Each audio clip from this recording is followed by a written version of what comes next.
from Paul. Yes. Simon and Mark, very much looking forward to what I hope will be a scathing review of The Holiday. Having been to the flicks to see various films over the past few weeks, I've been bombarded with the schmaltzy-looking awfulness of the trailer to this Diaz Winslet Jude and Black film, and I have a distinct feeling it's awful, an idea backed up by the Guardian's review at least. So I'm hoping that the mighty Dr. Kermode will let rip and tell the nation to avoid this at all costs. Any film apparently so cheesily bad it even dares to mention the godlike Cary Grant in its midst should be put out of its misery immediately.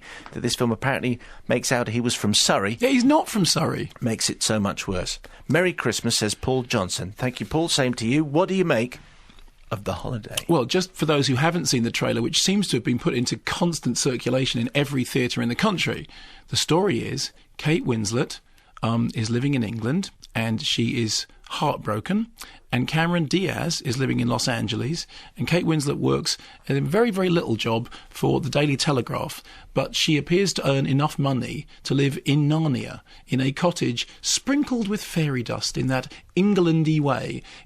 She says it's in Surrey, but it is clearly on another planet. Cameron Diaz makes movie trailers in Los Angeles, and she's got some problems as well. So, it's really lucky because they end up doing a house swap together. So Kate goes to Los Angeles where she meets Jack Black, and Cameron Diaz comes to Narnia, or Surrey as they like to call it, and she meets, guess who turns out to be the brother? Guess who turns out to be the brother that she wasn't expecting to be there? Yes, it's... Is it Dick Emery? No, he wasn't available. It's Mr. Charm himself, Jude Law. And, love starts to blossom. Tea? Wine, maybe? I think there's a bottle of brandy. Fancy a glass? Sure. Good. So, I'm sorry, I've totally blanked. I've forgotten your name. Amanda. So, Amanda, you're not married, are you? Why, do I look not married? No, it was just a backwards way of asking if you were married. No, not at all. Don't know what that means. No, I'm not married. Me neither. Do they fancy each other, do you think? They do a little bit. And you know what happens? They sort of fall in love. But then they're so different. And, she's from Los Angeles and he's from Narnia. And it's going to be very difficult to make that work out. But anyway, in the meantime, Kate Winslet's in America and she's falling in love strangely with Jack Black. And they say... Now... Here's the thing.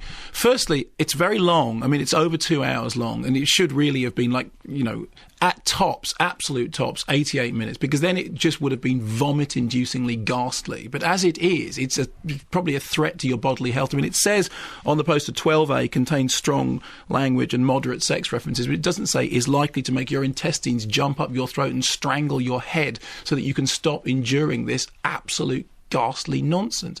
I mean, it's one of those films in which it's so bad, the saccharine, sugary coating is so badly done that you think that you're watching a pastiche. You think somebody is doing a joke about just how badly these things can be put together. It desperately wants to be, Love Actually, and it is Toilet Actually. Cameron Diaz just does that one face that Cameron Diaz does, which is, it's like the Stepford Wives. It's that bing! Can't act, can't do anything, but I can go bing!